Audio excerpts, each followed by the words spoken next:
우리가 읽어가는 성경 본문 에스겔서 17장 내용에서는 또 하나의 비유를 말씀하십니다. 우리가 읽지 않은 1절부터 10절 내용에서 독수리 2마리가 등장하고 또 한 포도나무가 등장하게 됩니다. 그래서 독수리 2마리와 한 포도나무의 비유를 말씀하시게 됩니다. 그리고 그 비유가 무엇을 뜻하는지 그것을 이제 설명해 주면서 당시에 유다 나라가 겪고 있는 그 정치적인 혼란들, 그것이 왜 그렇게 되는지, 또 그들이 당하게 되는 그 진통 혹은 고통이 왜 있게 되는지 그것에 대해서 설명을 하시게 됩니다. 그리고 그런 모든 역사적인 진통을 뛰어넘어서 하나님께서 장차 하나의 나라를 세우시고 또 하나님께서 메시아를 통해서 그 나라를 다스리게 하실 것을 예언해 주는 말씀, 이것이 오늘 우리가 읽는 에스겔서 17장에 제시가 되고 있는 내용입니다. 본문 2절 말씀에 가서 보면은 하나님께서 에스겔에게 수수께끼와 비유를 말하라 이렇게 말씀을 하시면서 비유를 보여주시는데 어떤 내용이냐면 2마리의 독수리가 등장하는데 첫 번째 독수리의 경우 이것은 바벨론 왕을 상징해 주는 뜻인데요. 이 첫 번째 독수리가 어떻게 묘사가 되냐면 색깔이 화려하고 날개가 크고 깃이 길고 털이 숱한 큰 독수리 나무로 이렇게 소개를 해주십니다. 그리고 그 독수리가 레바논에 있는 백향목에서 높고 연한 가지를 가져다가 한 도시에 그것을 심는다라고 이야기하십니다.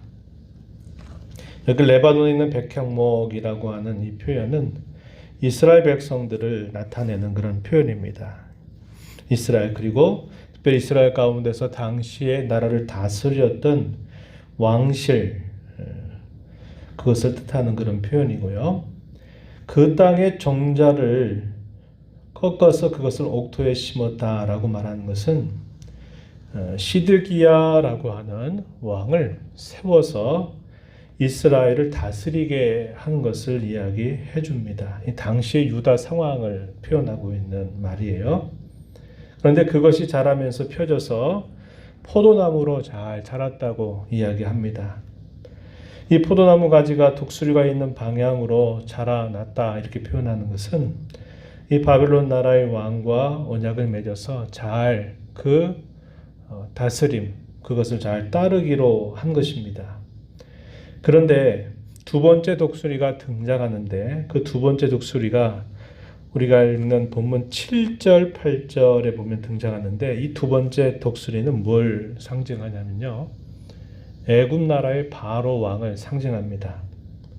그런데 이렇게 잘 자란 포도나무가 무엇을 바라보냐면 이 두 번째 독수리를 향해서 뿌리를 뻗고 가지를 뻗치는 모습을 보여주십니다.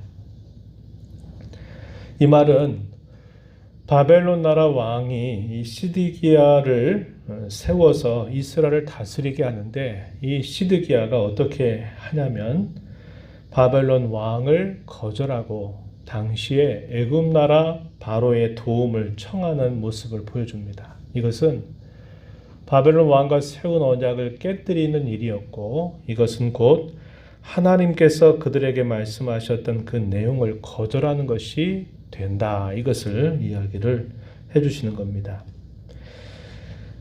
에스겔은 두 번째 포로로 끌려가 있었던 포로민 가운데 있었다 그랬죠. 이때 끌려갔던 왕이 누구냐면 여호야긴이라고 하는 왕이 두 번째 포로로 끌려갈 때 이 왕과 함께 약 10,000명 정도의 포로가 끌려가게 됐고 그 포로민 가운데 에스겔이 있었습니다. 그리고 남아있는 예루살렘에는 시드기야 왕이 세워져서 그 시드기야 왕이 바벨론의 말을 잘 듣고 순응하도록 그렇게 했는데 이 시드기야 왕이 어떻게 하냐면 이 바벨론에서 바벨론과 세운 언약을 거절하고서 애굽 나라의 도움을 구하게 되는 겁니다. 그러면서 하나님께서 그렇게 되면 이 나무가 능히 번성할 수 있겠느냐, 이 독수리가 그대로 내버려 두겠느냐라고 반문을 하시는 것입니다. 19절 말씀으로 한번 가서 보시면은 이렇게 말합니다. 너는 이르기를 주 여호와의 말씀에 그 나무가 능히 번성하겠느냐, 이 독수리가 어찌 그 뿌리를 빼고 열매를 따며 그 나무가 시들게 하지 아니하겠으며 그 연한 잎사귀가 마르게 하지 아니하겠느냐, 이렇게 묻죠. 여기 독수리는 바벨론 왕을 표현한 겁니다. 언약을 업신여기고 배반하고 애굽 나라의 도움을 청하는 이 시드기야를 바벨론 왕이 그대로 내버려 두겠느냐, 결코 그대로 내버려 두지 않을 것이다, 이런 말씀을 하시는 것입니다. 그 비유에 대한 해석의 말씀이 우리가 읽은 본문 11절에서부터요 21절까지 쭉 소개를 해주세요. 그게 바로 그 당시에 유다 나라가 안고 있는 매우 정치적인 혼란 상황을 그대로 묘사해주고 있는 말씀이 되는 겁니다. 12절에 한번 잠깐 보시기 바랍니다. 너는 반역하는 족속에게 물어라.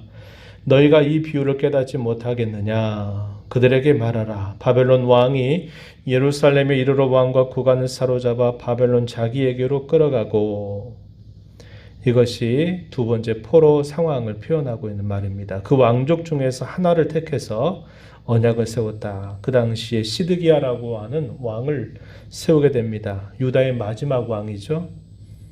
언약을 세우고 그에게 맹세하게 하고 그 땅에 능한 자들을 옮겨갔다. 이는 나라를 낮추어 스스로 서지 못하고 그 언약을 지켜야 능히 서게 하려 하였음이거늘.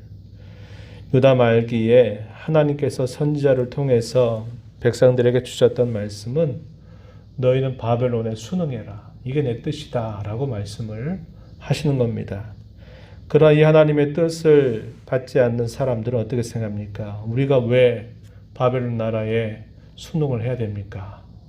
우리는 하나님의 백성이 아닙니까? 라고 이렇게 말하면서 그것을 거절하게 만들어요. 그러나 분명히 하나님은 선지자를 통해서 너희는 내가 정한 때만큼 너희는 바벨론에 순응해라. 그리고 바벨론에 순응해서 거기에서 삶을 잘 꾸려라. 때가 되면 내가 너희를 다시 이곳으로 돌이킬 거다. 그래서 하나님이 의도적으로 그 백성들을 역사 가운데 낮추시려고 하는 뜻을 분명하게 알려주시는데, 당시에 이 정치적인 지도자들이나 거짓된 선지자들은 그 말을 거절하게 만듭니다. 우리가 왜 바벨론에 순응해야 됩니까? 안 된다는 거죠. 그래서 이 시드기야가 바벨론과 세웠던 그 언약을 깨뜨리고 애굽의 도움을 청하게 되면서 이 바벨론을 배반하게 되는데, 이 바벨론을 배반하는 것은 결국 누구를 배반하는 것이냐? 하나님의 뜻을 배반하는 것과 똑같은 일이라고 이야기해 줍니다. 뒷부분에 가서 한번 보시면요. 19절 말씀에 하나님께서 이렇게 말씀하세요. 그러므로 주 여호와의 말씀이니라. 내가 나의 삶을 두고 맹세하노니 그가 내 맹세를 업신여기고 내 언약을 배반하였은즉 내가 그 죄를 그 머리에 돌릴 것이다 라고 말씀을 하십니다. 하나님의 뜻이 분명히 그것이었다 하는 거예요. 여기 내 맹세를 업신여겼다, 내 언약을 배반하였다 라고 말합니다.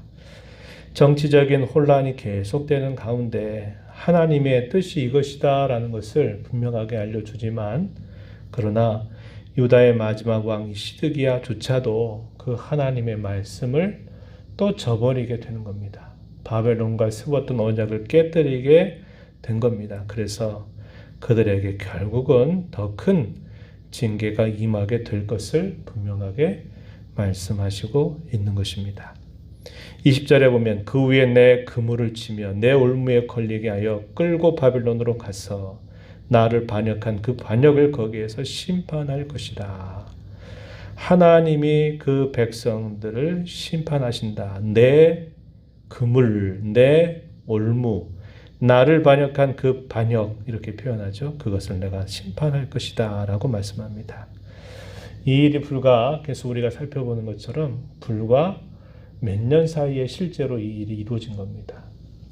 당시에 유다 민족들을, 특별히 이 유다를 다스리고 있는 이 마지막 왕이 계속적으로 하나님을 저버리고 그의 말씀을 어기고 있는 그 정치적인 혼란, 그 끝이 어떻게 될 것인가를 바로 에스겔을 통해서 그들에게 말씀하고 계신 것입니다. 우리가 또 주목하게 되는 표현은 22절 이하입니다. 어떤 말씀을 하시느냐면 아까 첫 번째 이야기하셨던 비유에서 백향목의 끝에서 한 순이 날 것이다. 그 순을 이스라엘의 높은 산에 심을 것이다 라고 하나님께서 말씀을 하십니다. 22절에 한번 보세요. 내가 백향목 꼭대기에서 높은 가지를 꺾어다가 심으리라. 아까 이 백향목은 유다의 왕실을 뜻하는 말이라고 그랬죠. 그 꼭대기에서 높은 가지를 꺾어다가 심은데 그 가지를 어디에 심느냐? 높고 우뚝 솟은 산에 심는다. 23절에 보면 이스라엘 높은 산에 심을 것이다. 그러면 그 가지가 무성하고 열매를 맺어서 아름다운 백향목이 될 것이고 각종 새가 그 아래에 깃들이며 그 가지 그늘에 살 것이다. 이렇게 말합니다. 이것은 하나님께서 이스라엘의 이 정치적이고 역사적인 혼돈과 진통의 마지막에 하나님께서 그들에게 행하실 일을 말씀하시는 내용인데 여기 백향목의 끝에서 뻗는 새 가지순, 이것이 바로 무엇을 상징하느냐? 하나님께서 보내실 메시아를 예언하고 있는 말씀이다 하는 겁니다. 메시아가 장차 와서 그 나라를 세우게 될 것을 예언하고 있는 말씀이에요. 그렇게 될 때 어떤 결과가 있을까?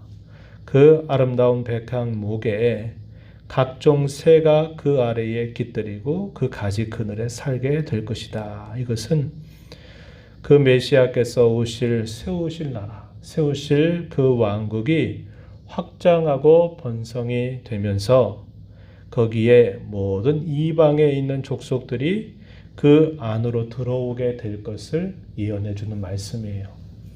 이에 대한 가장 구체적인 성취에 대한 내용을 우리 예수님께서 비유 가운데 말씀하세요. 마태복음 13장 보게 되면 천국에 관한 여러 비유를 말씀하실 때 겨자씨에 관한 비유를 말씀하신 적이 있으셨죠?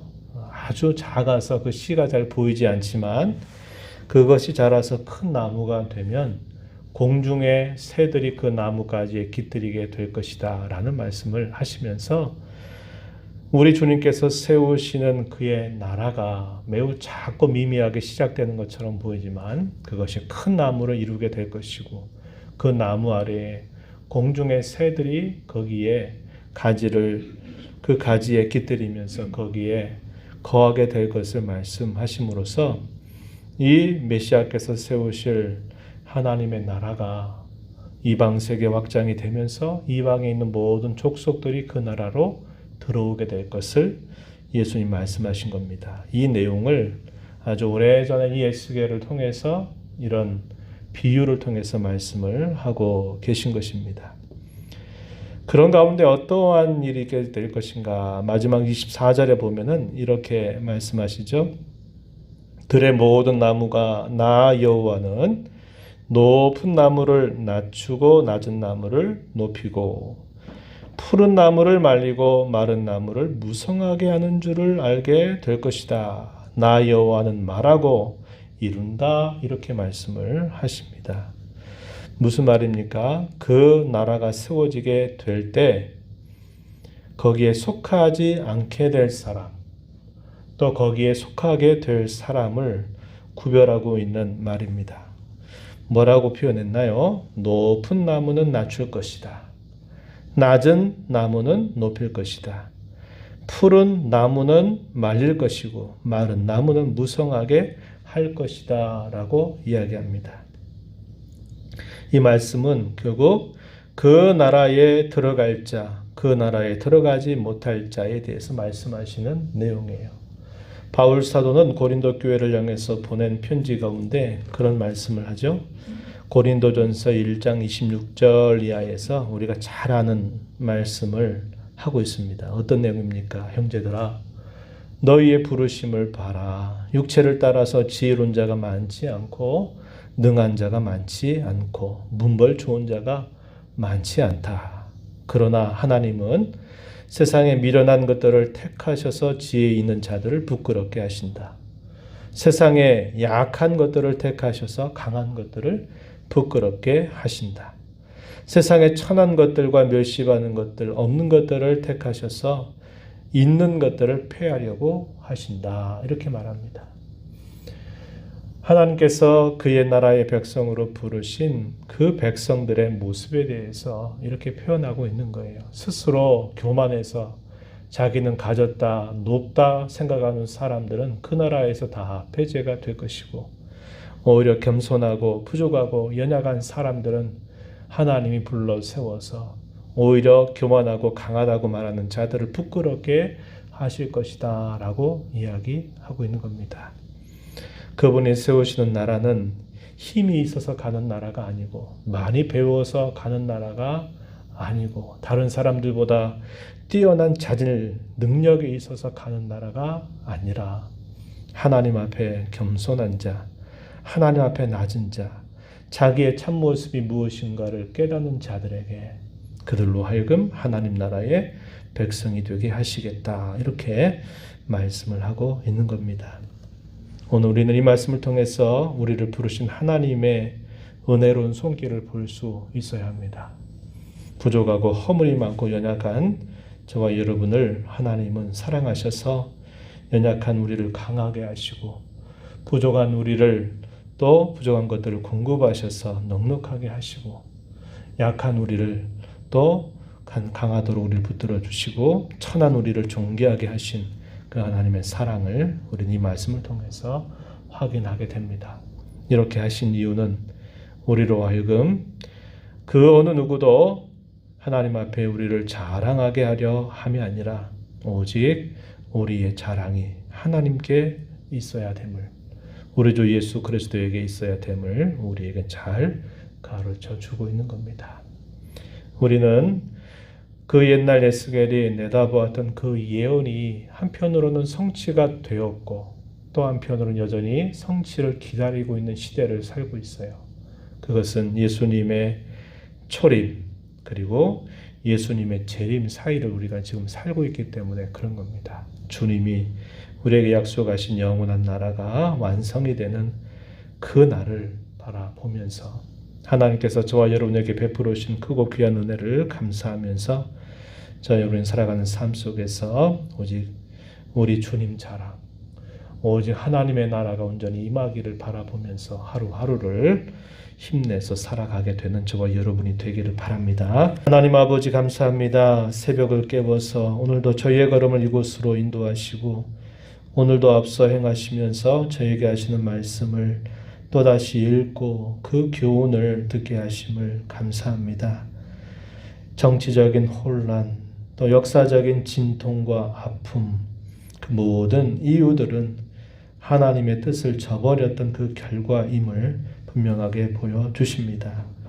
그러나 모든 그런 역사적인 진통의 끝자락에 하나님께서 새로운 나라를 세우실 것을 말씀하셨고 예수 그리스도를 보내주셔서 그 나라가 한편으로는 임하고 또 한편으로는 그 나라가 완성될 때가 있게 됨을 저희에게 말씀하여 주셨습니다. 그 가운데 저희들을 사랑하셔서 낮고 천하고 부족하고 허물 많은 저희들을 사랑하셔서 하나님의 귀한 자녀를 부르시고 하나님의 나라의 백성이 되게 하시고 그 나라가 완성될 그때를 소망 중 바라보면서 하루하루를 살아가게 하신 귀하고 크신 은혜를 감사드립니다. 이러한 은혜를 받은 자로서 늘 하나님을 자랑하고 주님의 나라를 또한 기뻐하고 그 나라가 임하기를 사모하면서 하루하루를 이 믿음의 소망 가운데 살아가는 저희들이 되도록 인도하여 주옵소서. 은혜의 보호자 앞에 나와서 아버지의 은혜를 간절하게 구하는 모든 심령들의 간구를 기울여 주시고 응답하여 주시기를 바라오며 예수님 이름으로 기도하옵나이다. 아멘.